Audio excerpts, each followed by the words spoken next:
그 길을 몰랐던 방향을 알지 못했던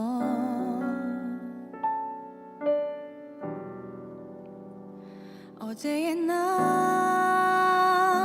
사라졌고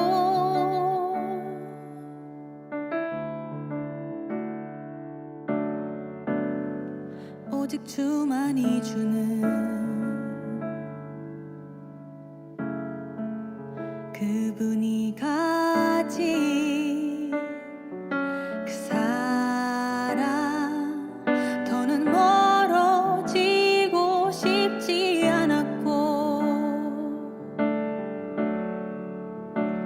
보이지 않는 먼지들처럼 자꾸 연약해 무너질 수밖에 없는 그런 존재인 나를 바로 이 순간에도 내게 따뜻한 손으로 잡아 나를 이끄시네.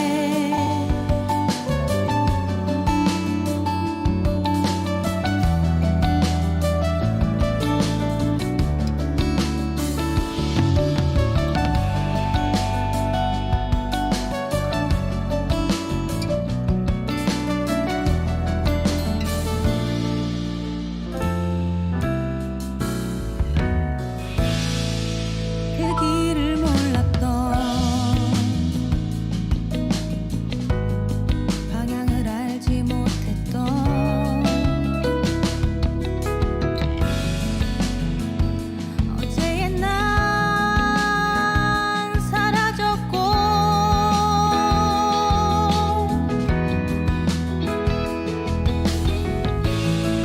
오직 주만이 주는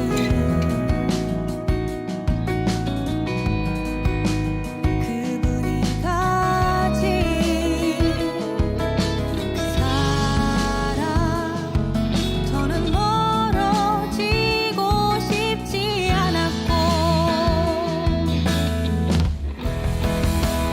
보이지 않는 먼지들처럼 자꾸 연약해 무너질 수밖에 없는 그런 존재인 나를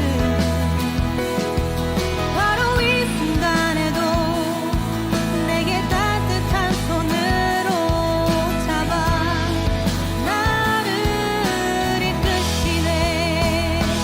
나를 이끄시네. 나는 주의 것 나를 이끄시네. 나는 주의 것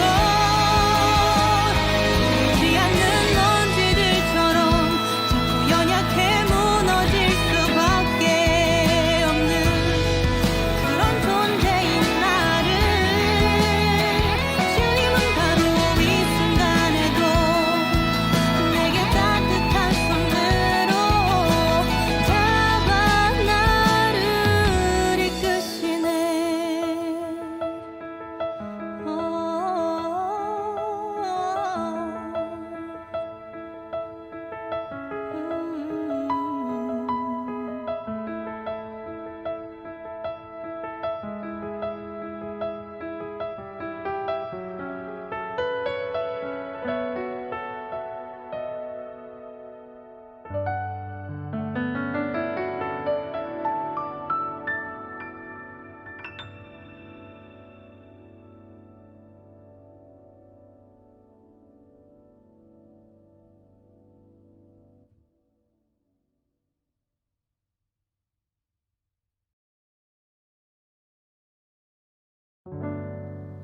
그 길을 몰랐던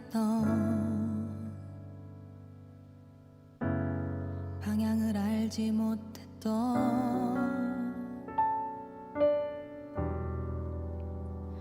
어제의 난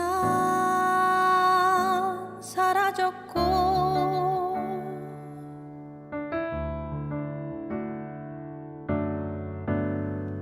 오직 주만이 주는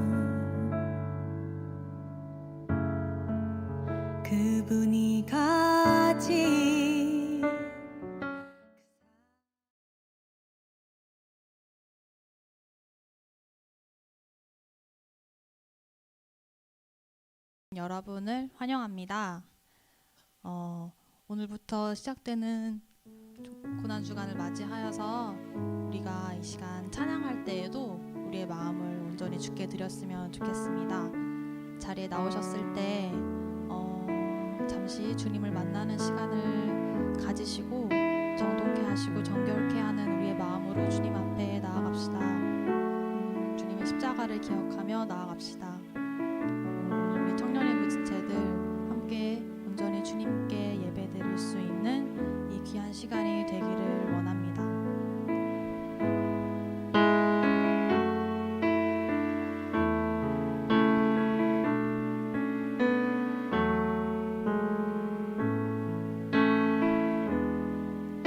날이 저물어 갈 때 빈들에서 걸을 때 그때가 하나님의 때 내 힘으로 안 될 때 빈손으로 걸을 때 내가 고백해 여호와 이래. 한 번 더 고백합시다. 날이 저물어 갈 때, 날이 저물어 갈 때, 빈들에서 걸을 때, 그때가 하나님의 때.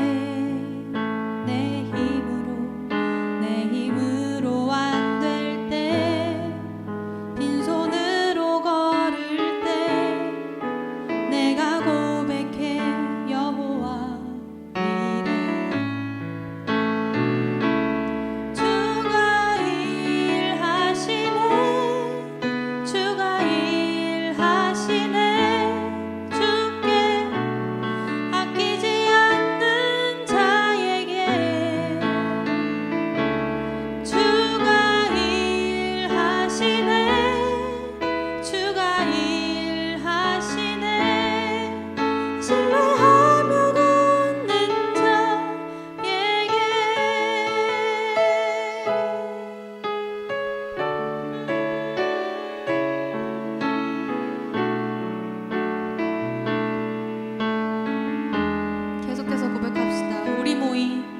우리 모인 이곳에 주님 함께 계시네.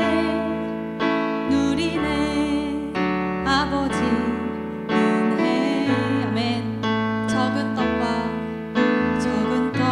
물고기 내 모든 걸 드릴 때 모두 고백해 여호와 이래. 우리 모인 이곳에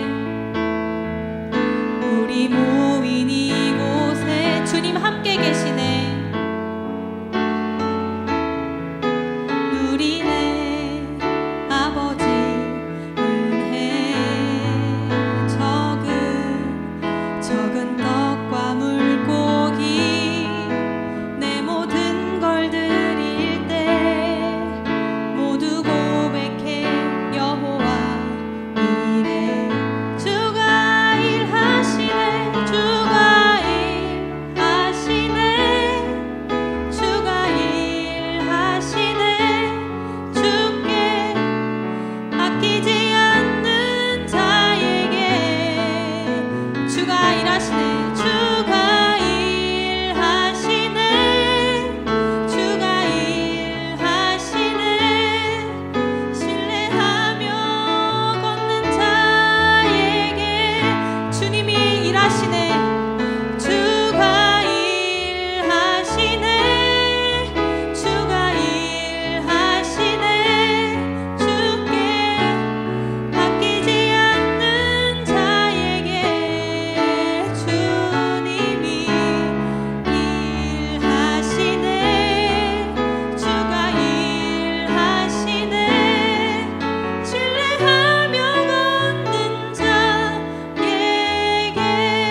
마음을 담아 계속해서 함께 고백하며 나아갑시다. 슬픔 대신 슬픔 대신 희락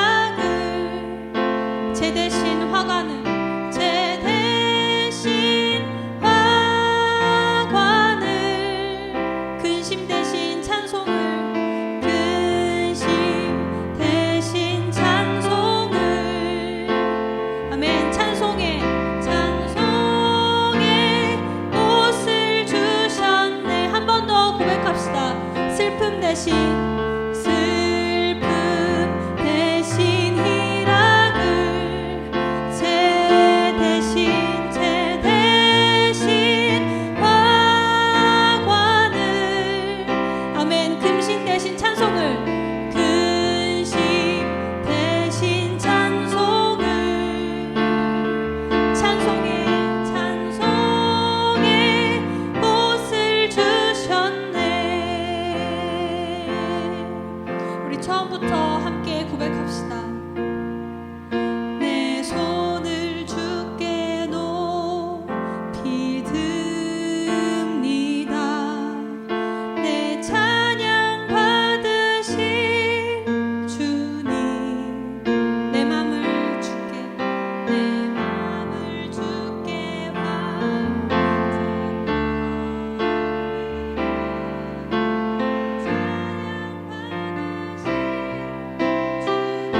슬픔 대신 희락을 슬픔 대신 희락을 죄 대신 화관을 근심 대신 찬송을 찬송의 옷을 주셨네. 슬픔 대신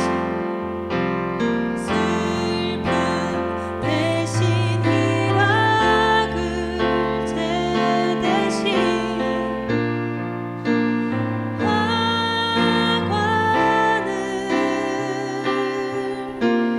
근심 대신 찬송을 찬송의 옷을 주셨네.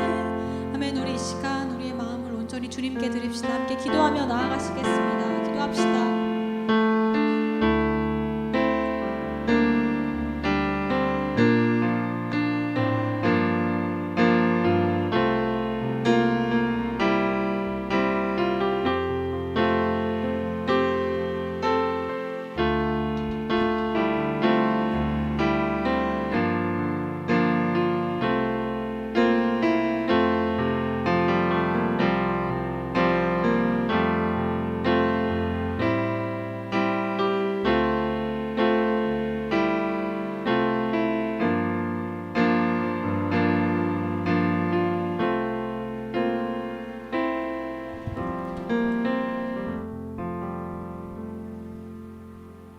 기도하시겠습니다. 하나님께서 우리를 구원해 주시고 거룩한 부르심으로 불러주셨습니다. 주님 감사합니다. 우리를 불러주시고 우리 마음 안에 정한 마음을 새롭게 하셔서 하나님을 다시 바라보게 하시고 사랑하게 하시는 주님의 은혜를 감사드립니다. 우리가 우리의 생각과 행실이 아니라 온전히 주님이 주시는 은혜로 성령님의 인도하심을 따라서 하나님 앞으로 나아가는 이 시간이 되기를 간절히 기도합니다. 우리 마음은 죄로 더러워져 있고 생각은 우리가 어쩔 수 없이 다른 여러 복잡한 생각들로 채워지지만 그 모든 것이 하나님이 우리를 향한 사랑을 끊을 수 없음을 고백합니다. 우리가 그 하나님의 선하심에 기대어서 이 시간 주님의 보좌로 나아갑니다. 그 앞에 엎드려서 우리 모든 것을 올려드립니다. 기쁘게 받아주세요. 말씀 전하시는 목사님 위에도 함께 하셔서 주님의 말씀을 그대로 전해서 듣는 시간 될 수 있도록 인도해 주시고 기도의 시간과 찬양의 시간에도 함께 하셔서 우리 마음을 새롭게 해주세요. 우리가 새로운 영으로 또 새로운 노래로 그 하나님의 마음을 기쁘게 해드리는 시간 될 수 있도록 인도해 주세요. 감사드립니다. 예수님 이름으로 기도했습니다. 아멘.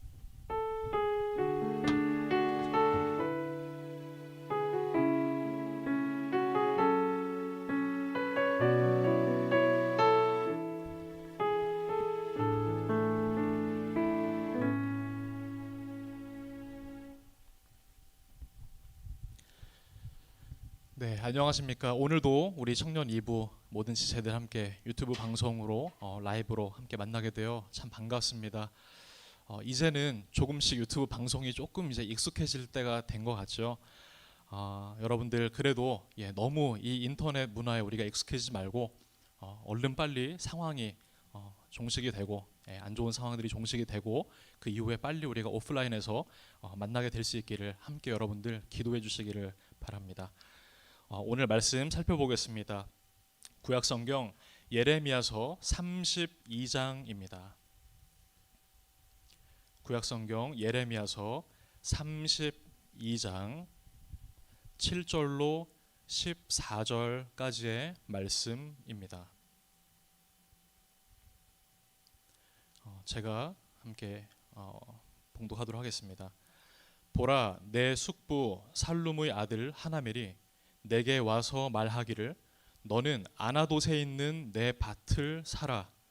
이 기업을 물을 권리가 내게 있느니라 하리라 하시더니 여호와의 말씀과 같이 나의 숙부의 아들 하나멜이 시위대 뜰 안 나에게 와서 이르되 청하노니 너는 베냐민 땅 아나돗에 있는 나의 밭을 사라.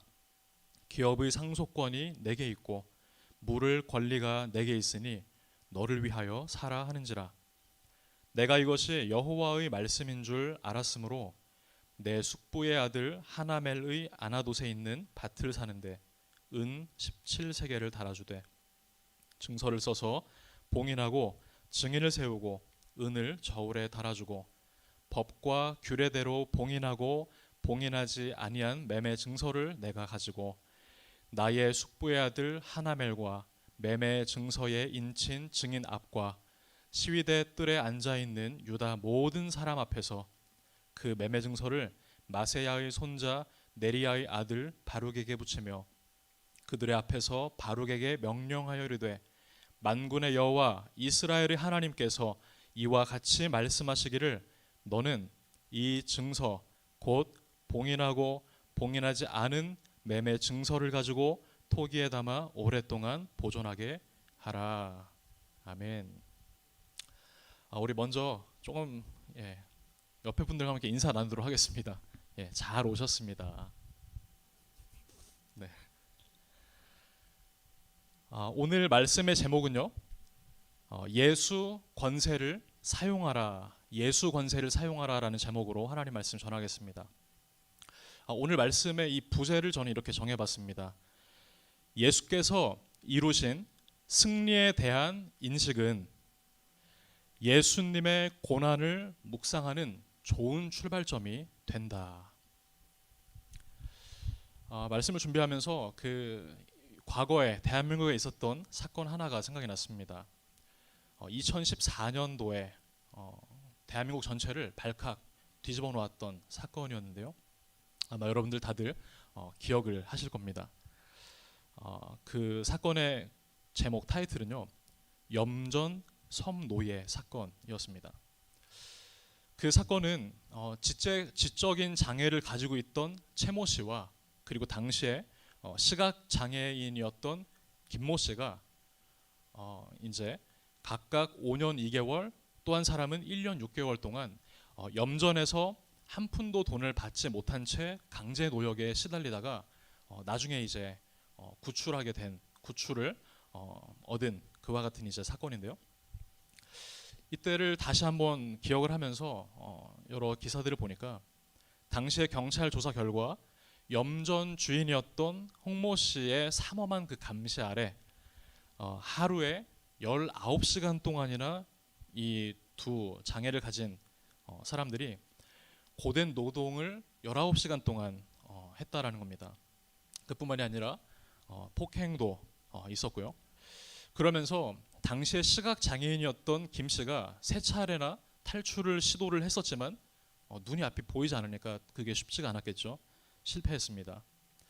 그러다가 마침내 시각 장애인이었던 김 씨가 읍내에 있는 이발소를 이제 가서 이발하고 다녀오겠다라고 이제 이야기를 하고 나서 우체국에 들러 미리 자신이 써두었던 편지를 자신의 서울에 계신 어머니께 보내는 데에 성공을 하게 됩니다.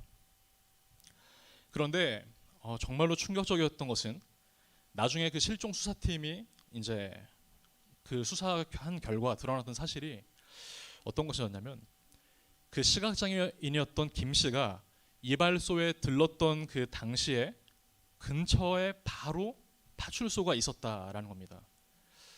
그런데 이 시각장애인이었던 김모 씨는 그 순경들이 염전 주인과 모두 다 한 통속이었다라는 것을 알고 있었고 그 김 씨가 다행히 파출소로 가지 않고 우체국으로 가서 어머니께 편지를 붙임으로 이와 같은 사건이 사회에 드러나게 되었다라는 것이었습니다.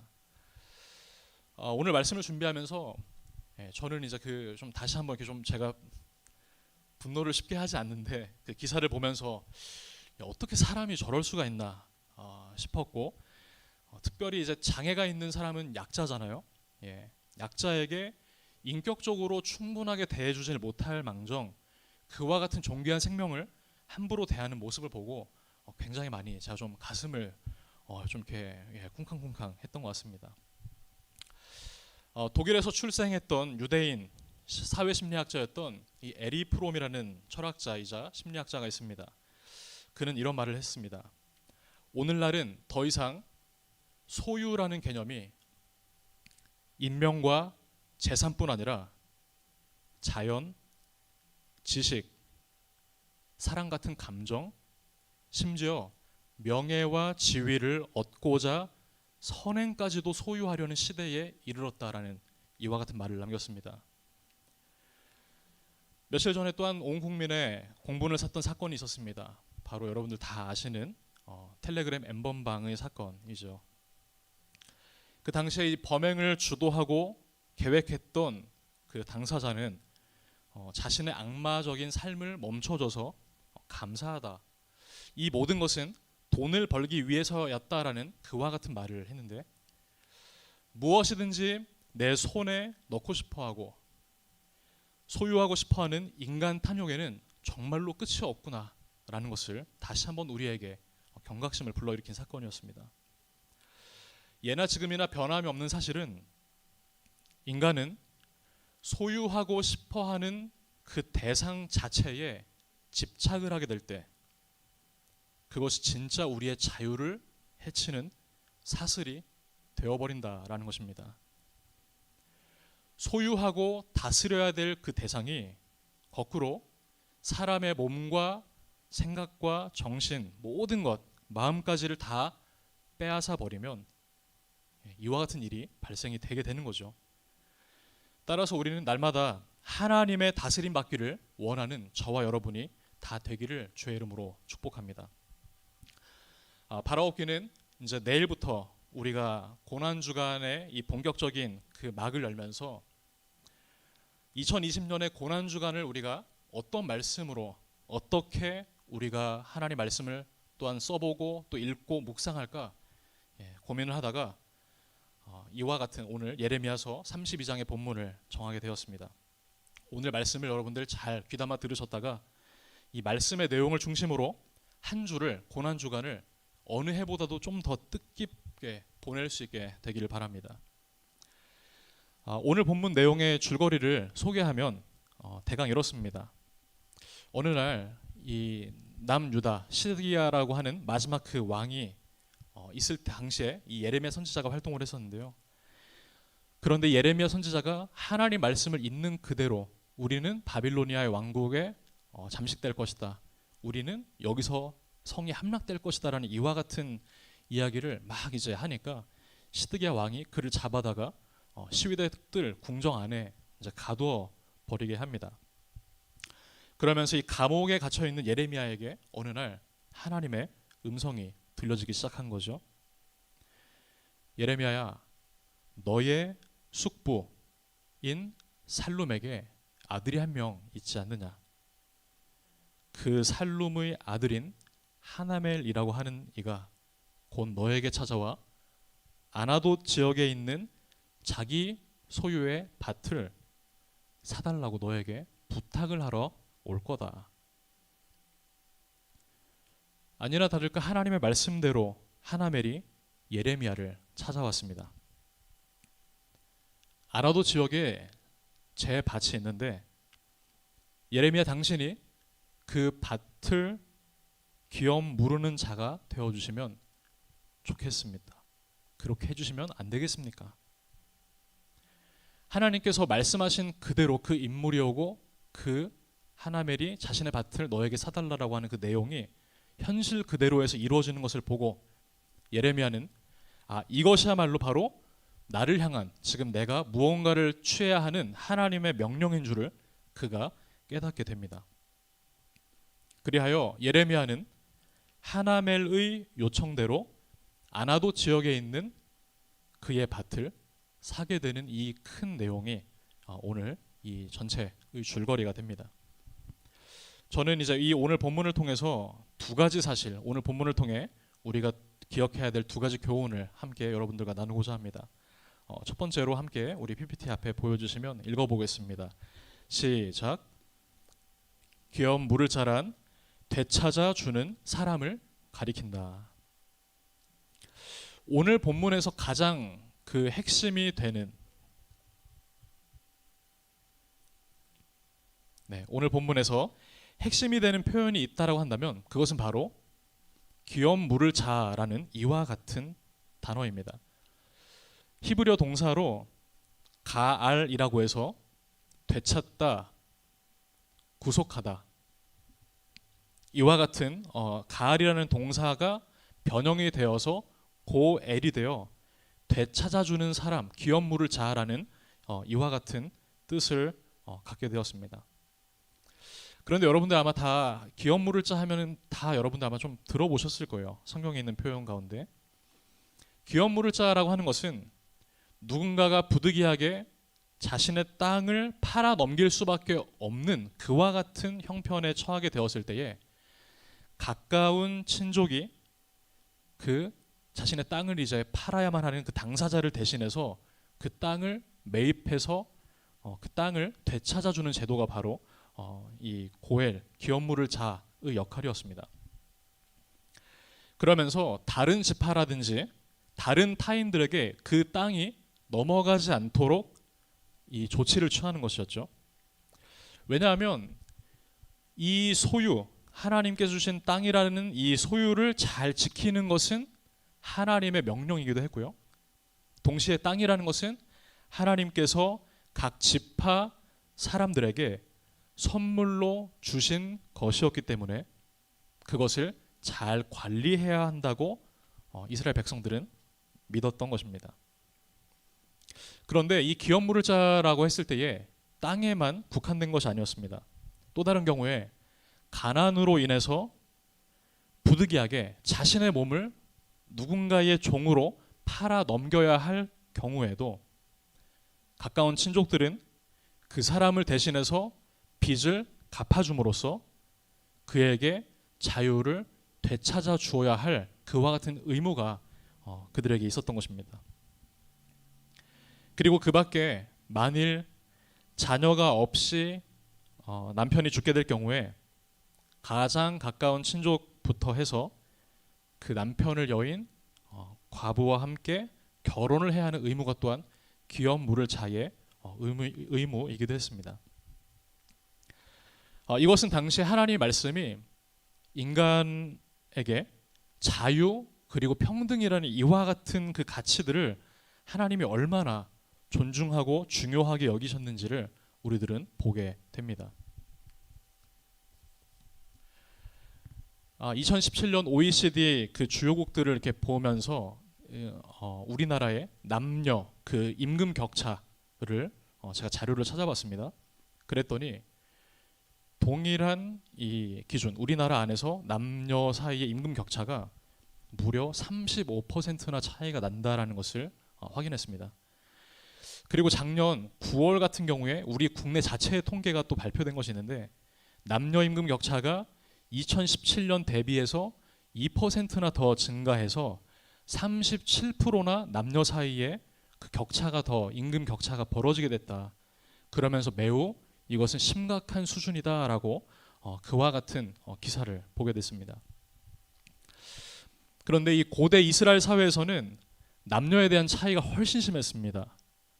임금 격차가 37%? 아니요, 35%도 너무나 큰 것인데 고대 이스라엘 사회에서는 남편을 잃거나 또는 자신들이 가지고 있던 땅을 빼앗긴다라는 것 자체는 그야말로 죽음을 의미했던 겁니다. 내가 가진 땅이 없음으로 인해서 또 우리 가정에 무언가 재화를 벌어들일 만한 사람이 없어짐으로 인해서 이제 불평등이 거기서부터 시작이 되는 건데요. 불평등이 또 다른 불평등을 계속해서 더 크게 낳는 이와 같은 악순환이 발생을 하지 않도록 하나님께서는 말씀을 가지고 이 이스라엘 사회에서 그와 같은 불평등이 대물림되지 않게 고엘 제도를 통해 이스라엘 백성들을 돌볼 것이다라는 이와 같은 가르침을 이스라엘 백성들에게 주고 계신 겁니다. 또한 가난 때문에 자신을 노예로 넘겨주게 되었던 상황에서 하나님의 말씀은 고엘 제도를 통해 친족들의 도움을 얻어 원래 자유민이었던 사람이 노예라는 수치의 자리에 빠지지 않고 자유인의 신분으로 다시 살아갈 수 있도록 하나님께서는 시스템을 잘 만들어서 사람을 보호하려고 하셨던 겁니다. 오늘 본문에서 하나멜은 예레미야를 찾아갔죠. 아마도 그가 예레미야를 찾아간 것을 보게 될 때 우리는 최소한 두 가지의 사실을 우리는 발견할 수 있게 됩니다. 첫째는 하나멜의 가정이 어려움을 당했구나. 둘째는 하나멜의 그 가정이 당한 그 빈 문제를 그가 해결하기 위해 자신의 친척인 예레미야 선지자에게까지 찾아왔다는 것은 그 가정의 아들들이나 딸들로는 충분하게 빚을 갚을 수가 없는 상태였다라는 것을 우리들은 짐작할 수 있습니다. 오늘 보면 8절과 9절인데요. 함께 우리가 읽어보면 좋겠습니다. 중요한 말씀입니다. 시작. 여호와의 말씀과 같이 나의 숙부의 아들 하나멜이 시위대 뜰 안 나에게 와서 이르되 청하노니 너는 베냐민 땅 아나돗에 있는 나의 밭을 사라. 기업의 상속권이 내게 있고 물을 권리가 너에게 있으니 너를 위하여 사라 하는지라. 내가 이것이 여호와의 말씀인 줄 알았으므로 내 숙부의 아들 하나멜의 아나돗에 있는 밭을 사는데 은 17세겔을 달아 주되. 아멘.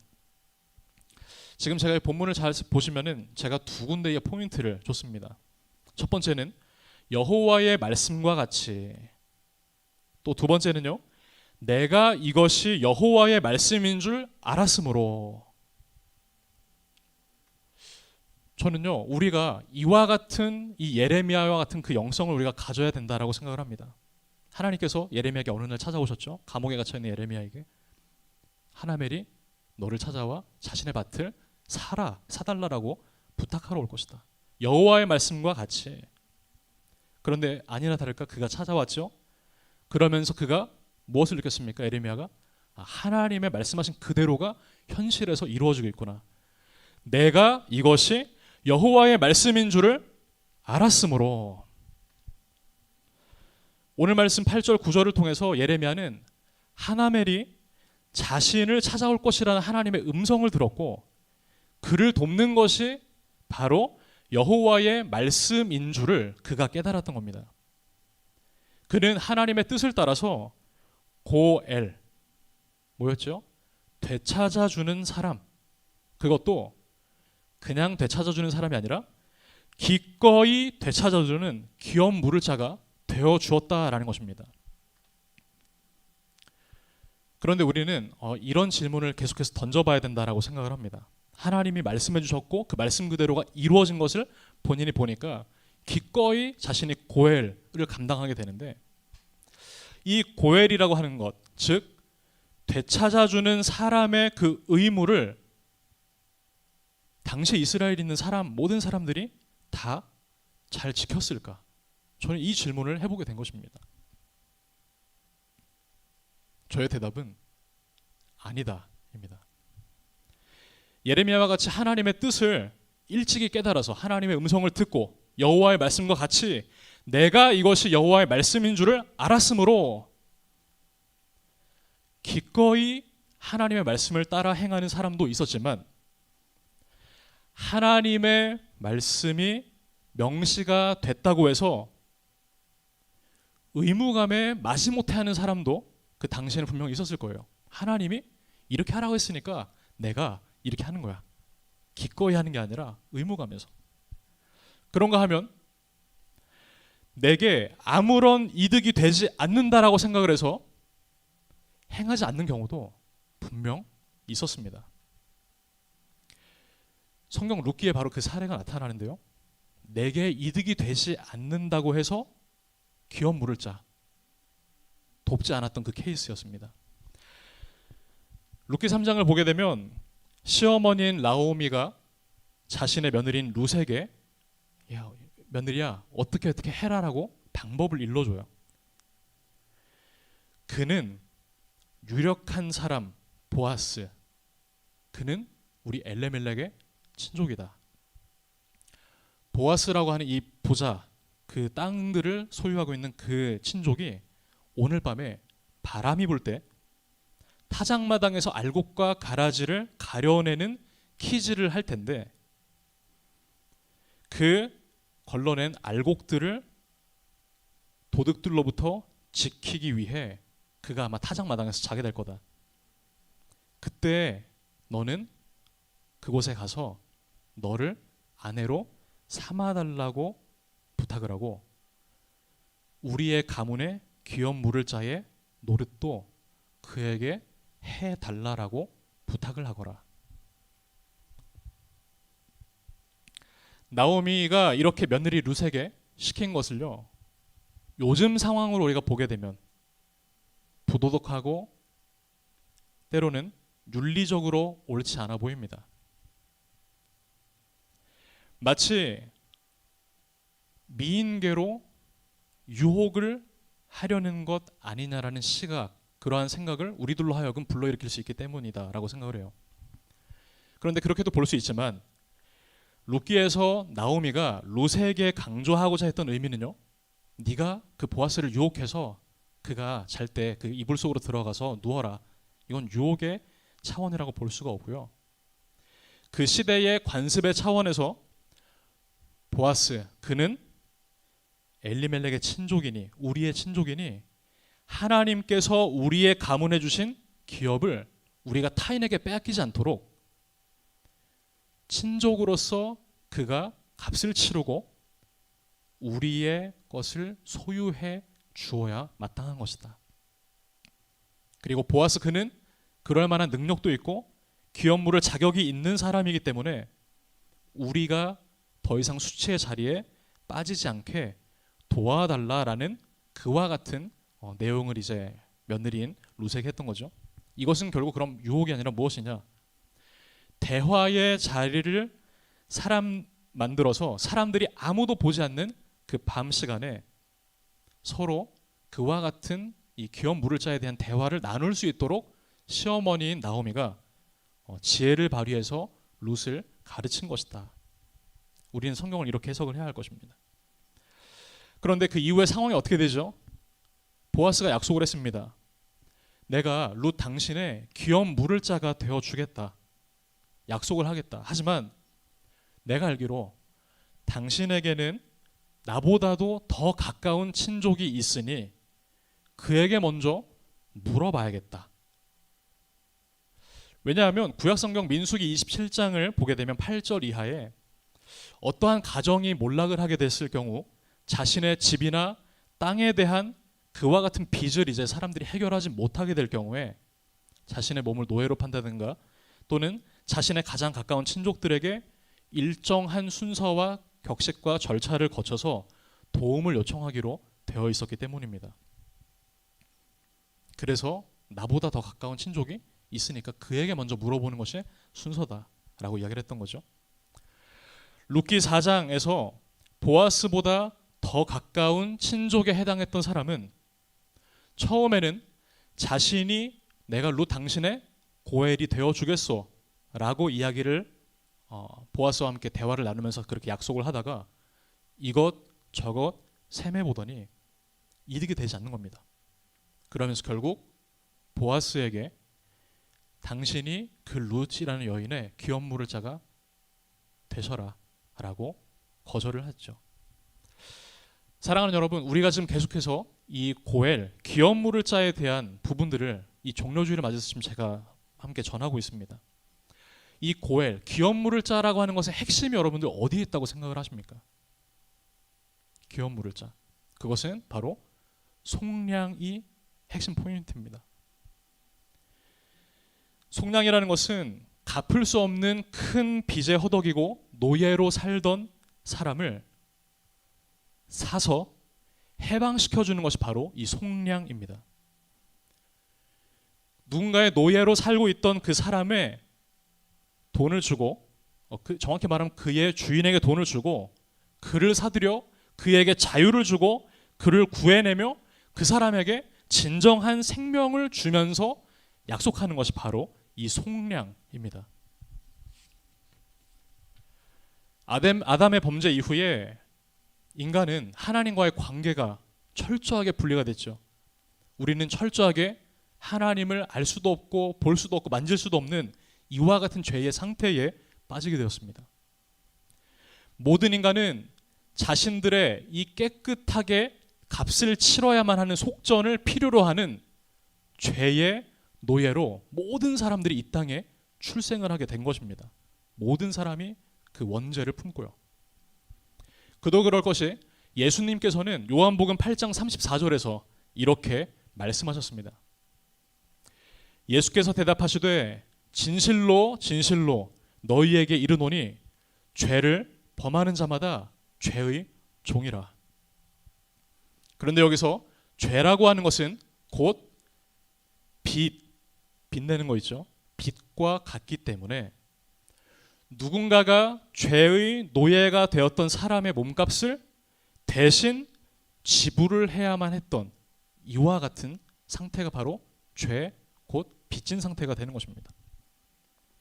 죄의 노예로 사로잡힌 인간은 스스로 헤어나올 수가 없는데 이 속량이라고 하는 오늘 이 고엘의 핵심 이 의미가 가지고 있는 이 기업 물을 자 속량이라고 하는 그 역할을 예수님께서 우리의 친족이 되어 주셔서 우리의 모든 것을 대신 값을 지불하고 우리를 사셔서 자유를 주고 생명을 주는 이와 같은 일을 바로 예수 그리스도께서 우리의 친족이 되어 그 모든 것을 기업 물을 자의 역할을 해 주셨다라는 것입니다. 로마서 3장 24절인데요. 함께 우리가 읽어보면 좋겠습니다. 시작. 로마서입니다. 네, 제가 읽어보겠습니다. 그리스도 예수 안에 있는 속량으로 말미암아 하나님의 은혜로 값없이 의롭다 하심을 얻은 자가 되었느니라. 예수 안에 있는 속량으로 말미암아 하나님의 은혜로 값없이 의롭다 하심을 얻은 자가 되었느니라. 에베소서 1장 7절에는 또한 이렇게 증거합니다. 우리는 그리스도 안에서 그의 은혜의 풍성함을 따라 그의 피로 말미암아 속량 곧 죄 사함을 받았느니라. 예수님께서는 우리의 고엘, 우리의 기업 물을 자가 되어주신 것입니다. 이 얼마나 놀라운 사실입니까? 계속해서 오늘 두 번째로 살펴보고자 하는 것은요, 희년을 선포하러 오신 예수 그리스도에 대해서 함께 나누고자 합니다. 오늘 본문 9절에서 11절인데요. 함께 읽어봅시다. 시작. 내 숙부의 하나멜의 아나돗에 있는 밭을 사는데 은 17세겔을 달아주되 증서를 써서 봉인하고 증인을 세우고 은을 저울에 달아주고 법과 규례대로 봉인하고 봉인하지 아니한 매매 증서를 내가 가지고. 이 당시에 지금 이제 땅을 사달라 그랬잖아요. 그러면은 여기서 말하는 증서라는 것은 이제 매매, 토지 매매 증서겠죠. 이 당시의 토지 매매 증서는 그 법과 규례가 이 가죽이나 파피루스 조각 위에 2장을 쓰도록 그렇게 당시의 법이 규정을 하고 있었다고 합니다. 제가 가지고 있는 성경 독일 성서공회의 관주 성경에 있는 한 대목을 참고해 보면 매매 계약서를 쓴 이후에 하나는 안쪽으로 말아서, 그러니까 글씨가 보이지 않게 마는 거죠. 안쪽으로 말아서 가죽이나 파피루스 한 가운데에 뚫어놓은 그 구멍을 통해 끈을 묶어서 도장을 찍어 봉인을 했고, 또 다른 하나는 바깥쪽으로, 사람이 그냥 겉에만 봐도 볼 수 있도록 바깥쪽으로 느슨하게 말아서 언제든지 확인이 가능하도록 두었다고 합니다. 그렇게 해서 봉인한 것은 누구도 변경할 수 없게 원본으로 도장을 콱 찍었으니까, 그렇죠? 이거를 뜯었을 때는 이제 흠이 생기고 누구나 다 알 수 있잖아요. 그렇게 보호를 한 거고, 원본으로 보호를 하고, 다른 하나는 필요할 때 언제든지 꺼내 쓸 수 있도록 그렇게 해둔 것입니다. 그런데 희년과 복음이라고 하는 이 책을 쓰신 장진강 목사님이라고 하는 분의 이 책들을 보다가 매매 증서에 대해서 이렇게 덧붙여 설명하는 것을 보게 됐습니다. 토지 무르기를 완성하려면 2종류의 문서, 봉인한 것과 봉인하지 않은 것, 2종류의 문서를 모두 정당한 절차에 따라 처리를 해야 했다. 말씀 속에 토지 매매 증서를 토기에 담아 보관하는 장면이 나온다. 정상적인 경우에는 봉인된 계약서가 영구 보존용으로 예루살렘 성전 창고에 보관이 됐다고 하고요. 한편 봉인하지 않았던, 누구나 꺼내어 볼 수 있는 이 문서는, 즉 개봉된 계약서는 땅을 매입했던 사람이 가지고 다니면서 이제 나 이거 샀어, 이제 자랑도 할 수 있고 그렇게 이제 증명을 할 수 있도록 했던 겁니다. 그것은 매입자의 소유권을 명시해주고 보장해주는 것으로서 누구나가 열람할 수 있도록 되어 있는 공적 토지 문서였다. 이게 무슨 말일까요? 매매 증서를 2장을 썼는데 이것들을 작성하는 것 자체는 그냥 한 단계에 불과했던 겁니다. 이것을 쓰고 하나 봉인하고 봉인하지 않았다고 해서 이 토지 무르기, 고엘이라고 하는 이와 같은 이 행위가 완성이 된 게 아니다라는 거예요. 이게 왜 그러냐 하냐면, 사람들이 매입자의 계약서를 보면서 땅을 사고, 또는 누군가가 이제 노예가 됐을 때 노예로부터 해방된 문서를 보고, 그와 같은 문서를 봤을 때에 야 이거 진짜야? 라고 사람들이 물어보지 않았겠어요? 야 얼마 전에 너 땅 다 잃었다 그랬는데 그 땅을 누가 사줬어? 그러면서 이제 사람들이 물을 때에 내가 갖고 있는 게 분명한 원본이야 라고 이야기를 하더라도 사람들은 잘 믿지를 않았다라는 거예요. 그런데 어느 때에 사람들이 완벽하게 그것을 이해하며 믿게 됐냐면, 노예였던 자가 노예에서 해방됐다는 것을 확증시켜 주려면 예루살렘 성에서 보관하고 있던 봉인된 매매 증서까지도 모두 열어 확인을 하게 될 때에 둘 다가 일치하는구나라는 것을 확인할 때 비로소 완벽한 토지 무르기가 거기에서 이제 완성이 된다라는 겁니다. 이것은요, 이미 우리에게 임한 하나님의 나라를 보여주는 비유입니다. 하나님의 나라는 구약 성경에 오시기로 이미 오래전부터 예언되었던 메시아, 그 예수 그리스도께서 오심으로 말미암아 이미 우리 가운데에 왔습니다. 도착했어요. 그분은 사탄의 권세를 누르셨고 죽음의 권세를 이기시고 3일 만에 죽은 자 가운데서 부활하며 승리하셨습니다. 그러나 이미 그리스도께서 오심으로 말미암아 하나님의 나라는 왔지만 아직 그것이 완성된 것은 아니다라는 건데요. 그것은 우리의 신랑 되신 예수님께서 다시 이 땅에 오시는 재림이 때에 비로소 완성이 된다라는 겁니다. 이것은 매매 증서를 하나 봉인하고 봉인하지 않았던 것을 가지고 있다가 두 개 모두가 오픈되었을 때 모든 사람들이 확인하게 되는 바로 그 날이 우리가 그토록 기다리던 최고로 아름답고 영광스러운 이와 같은 그 날, 하나님의 나라가 완성된 날이 된다라는 것을 보여주는 비유입니다. 예수님께서는 누가복음 4장 18절과 19절을 보게 될 때에 이와 같은 말씀을 하셨죠. 주의 성령이 내게 임하셨으니 이는 가난한 자에게 복음을 전하게 하시고 내게 기름을 부으시고 나를 보내사 포로된 자에게 자유를 눈먼 자에게 다시 보게 함을 전파하며 눌린 자를 자유롭게 하고 주의 은혜의 해를 전파하게 하려 하심이라. 예수님께서 말씀하신 이와 같은 이 누가복음 4장 18절 19절은요. 우리가 다 알다시피 구약 성경에 있는 이사야서 61장에 나온 그와 같은 말씀을 그대로 인용을 하신 말씀입니다. 여기 끝에 보면 예수님께서 내가 주의 은혜의 해를 전파하러 왔다라고 말씀을 하셨는데 여기서 말하는 주의 은혜의 해라는 것은 레위기 25장에 나타나는 희년을 가리키는 것입니다. 희년이라고 하는 것은 여러분들이 아마 한 번쯤은 들어봤을 거예요. 50년에 한 번씩 오는 주기가 50년이고요. 이 표현은 가장 기쁨의 해, 가장 기쁨의 외침을 사람들이 노래하는 그 해가 바로 이 희년 50년째 해입니다. 그것이 왜 그러냐면 토지라는 것이 매 50년이 되면 원래 주인에게로 아무런 장치 없이 그대로 원상복구가 되는 것입니다. 내가 아무리 많이 빚을 져서 땅을 누군가에게 넘겨주었다 할지라도 50년이 지나면 그 땅을 그냥 내가 다시 얻게 되는 것입니다. 또한 가난해서 빚을 지게 된 사람은 주변 사람들의 도움을 받으면서 자신이 여러 빚을 갚고 그런 생활들을 하다가도 자신이 빚을 진 이와 같은 상황에 그 50년째가 되게 되면 대대적으로 그 모든 빚이 탕감되게 되는 해가 바로 이 희년 50년 주빌리가 되는 것입니다.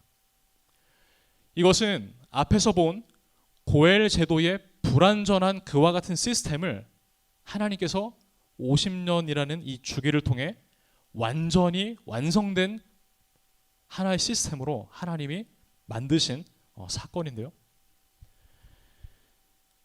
희년 사상의 영성화라고 하는 이 책을 보다 보면 이와 같은 이 고엘 제도랑 희년 제도가 어떠한 공통점과 차이점이 있는지에 대해 이렇게 설명을 합니다.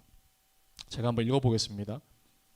고엘 제도와 희년 제도는 회복이라고 하는 공통의 의미를 갖지만 차이점이 또한 존재한다. 고엘의 기능이 회복된 토지와 사람을 원래 주인에게 돌려주는 것이 아니라 그것은 나를 알고 나와 함께 지내는 친족의 범위에 머물러 두게 했던 것이라면 레위기 25장에 나오는 희년이라는 이 제도는 50년을 주기로 모든 것이 원래의 주인에게로 돌아오는 이와 같은 기능을 가지고 있다. 하나님께서 육신이 되어 오심으로 말미암아 바로 오늘 지금 우리에게 하나님의 나라가 임하게 되었습니다. 예수님께서는 자신을 찾는 모든 사람들 그리고 자신을 믿는 모든 자들에게 약속하셨습니다. 모든 것을 가장 좋았던 원래의 상태로 내가 되돌리겠다. 리셋하겠다. 태초에 하나님께서 만드셨던 그 아름답고 너무나 좋았던 그와 같은 상태로 내가 가장 좋은 상태로 되돌리겠다. 하나님께서는 이 땅에서 누구든지 영원한 종은 없기를 바라셨습니다. 죄인들에게 바로 이 땅에서부터 구주와 함께 동행함으로 인해 새롭고 가장 좋았던 원래 상태의 하나님이 천지를 창조하셨던 그 원래 상태의 인생을 살면서 맛볼 수 있도록 은혜를 주신 것이 바로 이 희년 예수님께서 오심으로 말미암아 하나님의 나라를 이제 우리가 맛볼 수 있게 된 것이죠. 단 어떨 때? 하나님과 함께 동행할 때. 일평생 죄의 종의 상태가 영원히 되물림되는 일이 없도록 구원을 완성하러 예수님께서는 또한 재림의 때에 오셔서 우리의 모든 것을 깨끗게 하시고 이제는 더 이상 우리가 죄로 인해 아파하지 않도록 그와 같은 구원의 완성을 보여주실 것입니다. 희년은 그래서 쉽게 말해 리셋입니다. 모든 것을 가장 좋았던 원래의 상태로 되돌리는 것. 말씀을 마무리하려 합니다. 그런데 우리가 이 땅을 살면서 계속 죄에 또 우리가 갈등하고 쓰러지고 넘어지고 그와 같은 일들이 계속 반복이 되잖아요. 왜 이 땅에서는 자꾸 그와 같은 일들이 발생되어야 되고 하나님의 그 완전한 하나님의 나라를 왜 우리가 이곳 가운데서 만들어내고 있지 못하는가? 그것은 바로 아담의 범죄 이후에 소유하게 되었던 이 사단 권세, 그들이 가졌던 매매의 증서가 예수 그리스도께서 십자가 위에서 피를 흘리고 속죄하심으로 말미암아 이제는 그 모든 권한이 그 모든 땅에 대한 소유권과 땅에 대한 이 천지 만물에 대한 사용권 모든 것이 하나님께로 회복이 되었는데 사단은 계속해서 나는 이 땅에 대한 소유권을 가지고 있다라고 그렇게 우리들을 속이며 사용하고 있기 때문입니다. 마귀는 그 자신의 권세를 빼앗긴 것이지 그 자신의 능력을 빼앗긴 것은 아니다라는 이와 같은 문장이 있습니다. 그렇다면 권세와 능력의 차이는 무엇인가? 경찰이 고속도로를 가다가 미친 듯이 달리는 버스를 보며 세울 수 있는 이와 같은 정부의 공인기관으로부터 받은 권한이 권세라고 한다면 버스를 달리게 하는 것은 엔진 자체의 힘인 능력인 것입니다. 따라서 마귀가 최후의 심판을 받아 예수 그리스도께서 재림하여 그 모든 것을 완성하시기 전까지 이와 같은 상태, 언제든지 예수의 권세로는 버스를 멈출 수 있지만 자꾸 우리를 속이고 미친 듯이 버스를 가지고 달려가는 사단의 권세가 계속해서 우리 안에 일어나고 있다라는 것입니다. 따라서 무엇입니까? 제가 오늘 제목을 이렇게 정했는데요. 그래서 우리는 이미 승리하신 분의 권세를 따라 예수의 권세를 사용하는 자가 되어야 된다. 이와 같은 결론을 여러분들과 함께 나누면서 함께 찬양을 좀 했으면 좋겠습니다. 네, 오늘 제가 이제 이 말씀을 준비하면서 혼자 막 엄청 막 되게 기쁘면서 막 되게 좋아했어요. 근데 이렇게 전하다 보니까 네, 오늘 이 내용이 조금 어려울 수도 있었고 네, 이 내용이 조금 제가 설명을 부족하게 했을 수도 있겠습니다. 하지만 결론은 예수의 권세를 이제 우리는 사용해야 한다. 사단이 속일지라도 우리는 예수의 권세를 사용하자입니다. 우리 함께 기쁘게 이와 같은 찬양을 부르면 좋겠습니다. 승리하였네. 이미 승리하신 예수 그리스도를 우리가 함께 찬양하면 좋겠습니다. 우리 다 함께 일어나서 찬양할까요?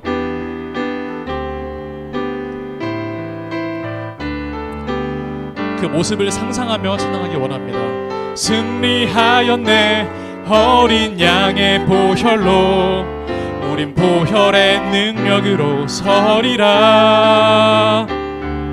승리하였네. 어린 양의 보혈로 주 내게 승리 주셨네. 승리하였네. 승리하였네. 어린 양의 보혈로 우린 보혈의 능력으로 서리라. 승리하였네. 승리하였네. 어린 양의 보혈로 주 내게 승리 주. 마지막 한 번 더 찬양합니다. 승리하였네. 승리하였네. 어린 양의 보혈로 우린 보혈의 능력으로 서리라. 승리하였네. 어린 양의 보혈로 주 내게 승리 주셨네. 주 내게 승리 주셨네. 주 내게 승리 주셨네. 주 내게 승리 주셨네. 주 내게 승리 주셨네. 호산나 다윗의 자손께, 호산나 다윗의 자손께, 호산나 불러 왕 중의 왕. 높은 하늘에 영광을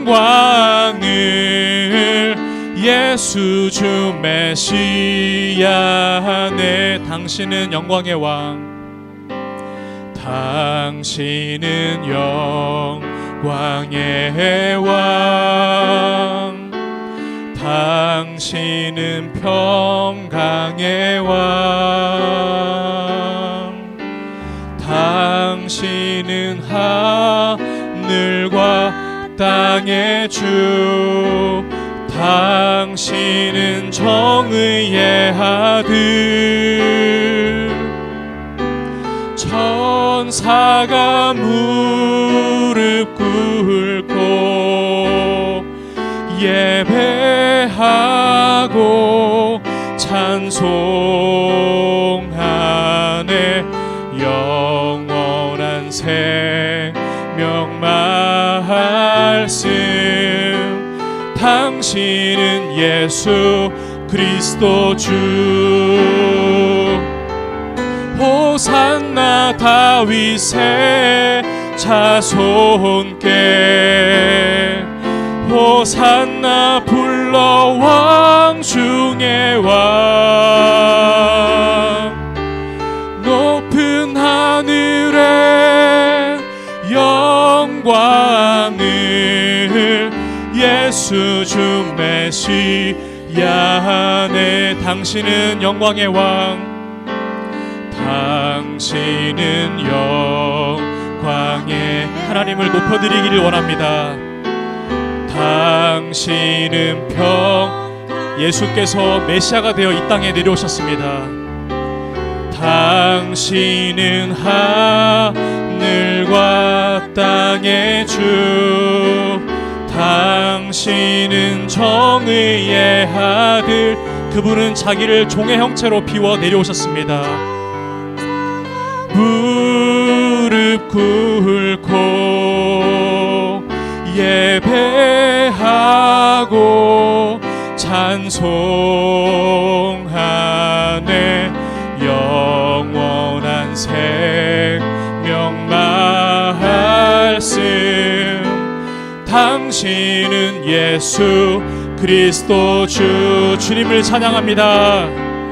호산나 다윗의 자손께, 호산나 불러 왕 중의 왕. 높은 하늘에 영광을 예수 주 메시아네. 우리 지금 이 시간 두 눈을 감고 우리 함께 찬양해 보면 좋겠습니다. 함께 지금 이 시간 기도할 텐데요. 우리가 지금 오늘 살펴봤던 것이 무엇입니까? 귀한 물을 자에 대해서 함께 찾아보았습니다. 예수님께서는 우리의 그 모든 빚진 상태, 우리가 죄와 허물과 우리의 모든 부끄럽고 수치스러운 모든 것을 예수 그리스도께서는 우리의 가장 가까운 친족이 되어주셔서 우리의 모든 것을 값을 주고 사주신, 우리에게 자유를 주시고 우리에게 영원한 생명을 주신 우리의 가장 가까운 우리의 귀한 물을 자가 되어주셨습니다. 우리 지금 이 시간 하나님 감사드립니다. 나의 모든 것을 다 값을 주시고 사시고 나를 주님의 자녀 삼으시고 나를 아버지를 찬송하게 하는 이와 같은 거듭난 영혼으로 나를 살게 하신 것 감사드린다라는 이와 같은 고백을 먼저 우리 드렸으면 좋겠습니다. 기도합니다. 살아계신 하나님 감사드립니다. 아버지 하나님, 우리의 가장 가까운 보엘이 되어주셔서 귀한 물을 자가 되어주셔서 하나님 우리의 모든 것을 또한 값을 주고 사주시고 우리를 속량하시고 우리가 또한 부끄러운 가운데에 우리가 영원한 주님 어둠과 죄 가운데에 빠지지 않도록 우리를 값으로 주고 사신 속량하신 하나님을 찬양합니다. 아버지 하나님, 우리의 어떠함이 아니라 우리의 어떠한 주님 어떤 이유가 있어서가 아니라 하나님, 우리를 그저 사랑하시기에 우리를 주님 따뜻하게 붙잡으시고 안아주신 하나님께 주님, 우리가 어떻게 감사를 표현해야 될지 모르겠습니다. 아버지 하나님, 우리가 그 감사를 아는 자 될 수 있도록 주님 도와주시고, 하나님 우리의 영혼에 더욱더 이와 같은 감사가 넘쳐날 수 있도록 하나님 축복하여 주시옵소서. 우리 다시 한번 기도하실 때에 우리 두 번째로는 신년을 선포하러 오신 예수 그리스도 함께 우리가 살펴보았죠. 하나님께서는 이 봉인되었던 증서 또는 봉인되지 않았던 이 두 증서를 가지고서 또한 우리에게 내미십니다. 봐라, 내가 이렇게 십자가에 달려 죽음으로 말미암아 너희에게 이 영원한 생명을 선사하였다. 이 증서를 보아라. 너희들이 영원한 생명을 얻었노라. 그러나 사단은 자꾸 우리를 속입니다. 아니다, 그것이 진짜인지 어떻게 아느냐. 진짜 원본을 나에게 보여봐라. 그 예루살렘 성전에 있는 그 창고 깊숙한 곳에 있는 그것을 꺼내 확인해보자. 우리가 지금 이 시간 말씀을 듣고 깨달은 것이 무엇입니까? 예수 그리스도께서 재림하시는 그날, 예수 그리스도께서 그토록 우리가 바라는 하나님 나라의 완성을 가져오시는 그날, 우리는 가장 영광스럽고 가장 아름다운 하나님을 마주하게 될 것입니다. 우리 지금 이 시간 하나님 또한 인간이 되어 우리에게 오신 분, 우리에게 신년을 선포하시고 이사야 61장에 나타난 그 신년이 내가 너희를 이 모든 것을 또한 선포하러, 내 모든 것을 또한 선물하러 내가 왔노라라고 말씀하신 그 약속의 말씀 따라 우리가 사단에게 휘둘리지 말고, 사단에게 우리가 속지 말고 끝까지 예수 재림하신 그날까지 우리의 믿음이 흔들리지 아니하도록 함께 우리의 믿음을 위해 함께 기도하며 나아가겠습니다. 기도하겠습니다. 살아계신 하나님, 감사를 드립니다. 아버지 하나님, 사단은 자꾸 우리에게 속입니다. 예수께서 이미 우리에게 말씀을 통해 보여주신 이 토지매매의 그 증서, 내가 이미 너희를 값을 주고 샀다. 너희는 나를 믿어라. 너희는 나를 찾고 나를 울부짖어라. 나를 또한 부르짖어라. 그러나 사단은 자꾸 우리를 속게 합니다. 그것이 정말인가? 진짜를 나에게 보여봐라. 예루살렘 성전에 있는 매매 증서를 꺼내 보여봐라. 하나님, 우리에게 이와 같은 믿음을 하나님 휘둘리지 않고 흔들리지 않는 강한 믿음 우리에게 주님 날마다 허락하옵소서. 그리하여 우리가 더욱더 주님 앞에 순결한 신부되어 나아갈 수 있도록 함께 하시고, 우리에게 이미 오셔서 신원을 선포하시고 우리에게 모든 것을, 허물을 또한 죄를, 모든 사망을 이기신 주님께서 우리에게 주신 그 신원의 특권을 우리가 가지며 사용할 수 있도록 주여 도와 주시옵소서.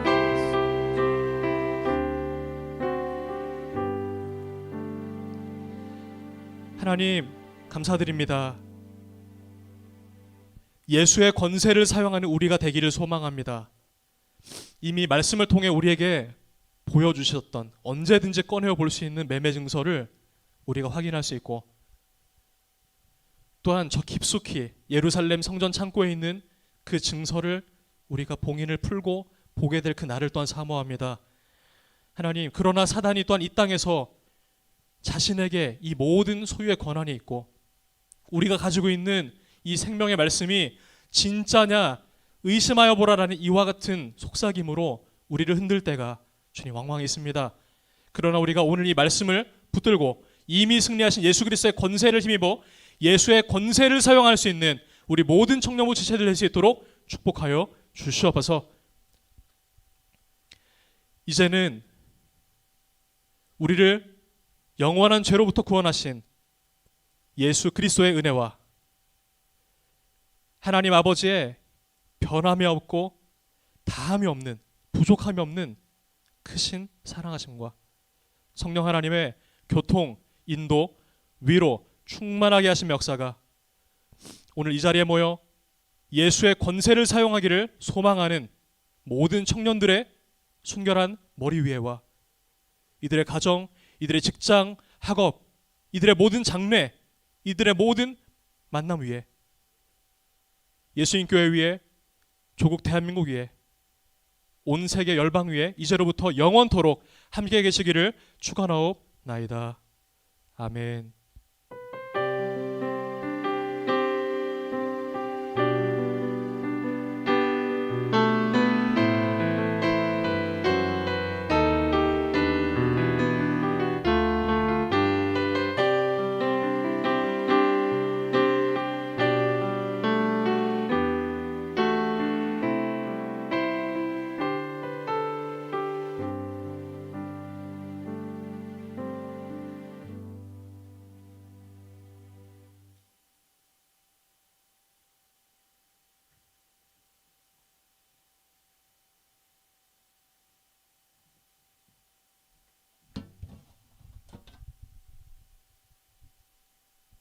샬롬. 혹시 불 좀 켜주시겠습니까? 너무 노래가지고. 네. 반갑습니다, 청년 2부 여러분. 이제 온라인 예배가 어느덧 조금씩 익숙해지고 있지만 우리가 마음을 모아서 얼른 이 코로나 사태가 잘 종식돼서 다시 오프라인으로 얼굴을 볼 수 있는 날이 왔으면 좋겠네요. 몇 가지 광고가 있어요. 광고를 드릴 텐데요. 첫 번째는 그 이제 4월 5일 종려 주일 및 그 다음 이제 이어지는 고난 주간이 찾아왔어요. 이 시기를 저희가 뜻깊게 보내고 싶어서요. 목사님께서 성경 본문을 정해 주셨어요. 정해 주신 성경 본문은 각 조의 조별 이제 리더들이 공지를 다시 한번 할 거예요. 그러면 그 성경 본문을 우리가 필사를 하는 것으로서 이 기간을 조금 더 기간의 의미를 되새겼으면 좋겠어요. 같이 모여서 얼굴을 보면서 의미를 나눌 수는 없지만 각자의 자리에서 정해주신 본문을 각자 필사하면서 이 기간의 의미를 되새기는 시간이 되었으면 좋겠습니다. 네. 그리고 두 번째 광고는 저희가 이 코로나 사태를 겪으면서요, 청년 2부가 마음을 모아서 할 수 있는 것들이 뭐가 있을까 고민을 하다가요, 특별 헌금을 함께 모았으면 좋겠다는 생각을 하게 되었어요.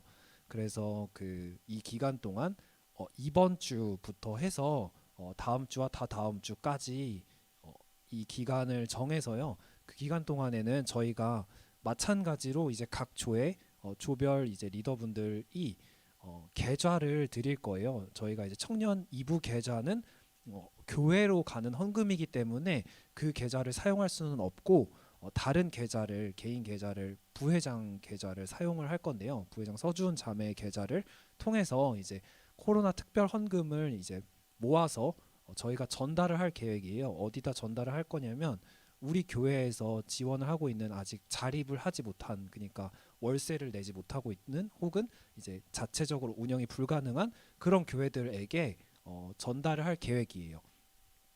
자세한 공지는 제가 다음 주에 한번 또 드릴 텐데요. 그렇게 될 것이고, 그 헌금에 대해서는 저희가 교회로 이제 입금을 하는 헌금이 아니기 때문에 원래서 이제 가능했던 기부금 영수증 혜택은 이제 저희가 드리기는 어려울 것 같아요. 그 점을 분명히 숙지를 해주시면은 감사하겠습니다. 그래서 최종적으로 정리를 하면 코로나 특별 헌금을 저희가 모집을 할 텐데, 모금을 할 텐데 2주 정도 후에 다 모금을 하고 나서는 우리 예수인 교회에서 지원하고 있는 미자립 교회에게 그 헌금을 전달할 예정이에요. 그리고 그 헌금은 이제 부회장 서주은 자매의 개인 계좌를 통해서 모금을 할 텐데요. 모금한 사람들의 목록을 저희가 따로 이렇게 뭐 공지를 하거나 하진 않을 거예요. 다만 그 모금의 기록에 대해서는 투명하게 확인을 해야 하기 때문에 저와 그 서주은 자매 둘이서만 그 목록을 확인한 뒤에 목록 입금해 주신 분들에 대해서 개인적으로 연락을 드릴 계획이에요. 왜냐하면 자신이 이제 입금한 것에 대해서 투명하게 그런 것을 공개를 해서 진행을 해야 된다고 생각을 했기 때문에요. 그 분만 참조해서 알아주시면 감사하겠습니다. 그 계좌 번호는 저희가 조별 단톡방에 다시 따로 공지를 드릴 거예요. 마지막 광고입니다. 네, 마지막 광고는 저번 주에 목사님께서도 전달을 해드렸는데요. 청년 2부가 이제 각자의 자리에서 이렇게 예배를 계속 드리는 시간이 길어지고 있어요. 그래서 단순히 예배를 드리는 것을 넘어서 포함해서 이제 추천 신앙 도서를 같이 읽음으로써 마음을 함께 또 올려드렸으면 좋겠습니다. 그 추천 신앙 도서는 2권 중에 택 1인데 일단은 첫 번째로 우선적으로 읽으셔야 되는 목록은요. 도서 목록 이름은 팀 켈러 목사님이 쓰신 결혼을 말하다라는 책입니다. 네, 이 책을 우선 다 같이 저희가 읽었으면 좋겠습니다. 혹시 이 책을 읽으신 분들은 이제 낸시 피어시라는 저자분이 쓰신 내 몸을 사랑하라라는 책도 있으니까요. 이것 또한 각 조의 그 자세한 공지사항을 정리를 해서요 전달해 드릴 테니까요. 3가지 광고 사항이죠. 성경 필사, 코로나 특별 헌금, 그리고 추천 신앙 도서. 이것들에 대해서 자세한 사항은 각 조의 그 조별 리더들을 통해서 공지를 드릴 테니까요. 보시고 확인하신 뒤에 같이 함께 마음을 모아서 해주셨으면 감사하겠습니다. 네, 광고는 여기까지예요. 안녕.